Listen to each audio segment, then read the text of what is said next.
జాతీయ ఉపాధి హామీ చట్టాన్ని రద్దు చేసి మహాత్మా గాంధీ పేరును తొలగిస్తున్నారంటూ కాంగ్రెస్ దేశవ్యాప్తంగా నిరసన ఆందోళన కార్యక్రమాలను చేపడుతుంది. ఈ నిరసనలు తీవ్రతరం చేయాలని ఆ పార్టీ భావిస్తుంది. దీనిలో భాగంగా తెలంగాణలో ఇవాళ్టి నుంచి ఈ నెల 31 వరకు నియోజకవర్గాల వారీగా ఉపాధి హామీ పథకం జాబ్ కార్డులో హోల్డర్లతో గ్రామ సభలను నిర్వహించబోతుంది. ఇక ఈ కార్యక్రమాల్లో party incharge Meenakshi Natarajan, TPCC chief Mahesh Kumar Goud జిల్లాలో పర్యటించబోతున్నారు. ఈ నియోజకవర్గాల పర్యటనలో డీసీసీ అధ్యక్షులు, సంబంధిత నియోజకవర్గ ఎమ్మెల్యే, కాంగ్రెస్ నేతలు పాల్గొనబోతున్నారు. ఇవాళ మెదక్ నియోజకవర్గం 29న మానుకొండూరు, వేములవాడ, 30న ఎల్లారెడ్డి, మేడారం సమ్మక్క సారమ్మను దర్శనం చేసుకుంటారు. ఆ సాయంత్రం ఆలేరు నియోజకవర్గంలో గ్రామ సభలో పాల్గొంటారు. ఇక 31న నకరేకల్, ఇబ్రహీంపట్నం నియోజకవర్గాల్లో గ్రామ సభలు నిర్వహించబోతున్నారు.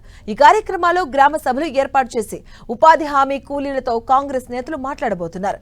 నియోజకవర్గాల్లోని గ్రామ సభల్లో ఉదయం ఒక గ్రామంలో, సాయంత్రం ఒక గ్రామంలో నిర్వహిస్తారు. ఇక గ్రామ సభల్లో ఈ జాతీయ ఉపాధి హామీ పథకంపై కేంద్రం అవలంబిస్తున్న విధానాలు, కొత్త పథకం తీరుతెన్నులు జాబ్ కార్డు హోల్డర్లకు వివరిస్తారని పార్టీ నేతలు తెలిపారు.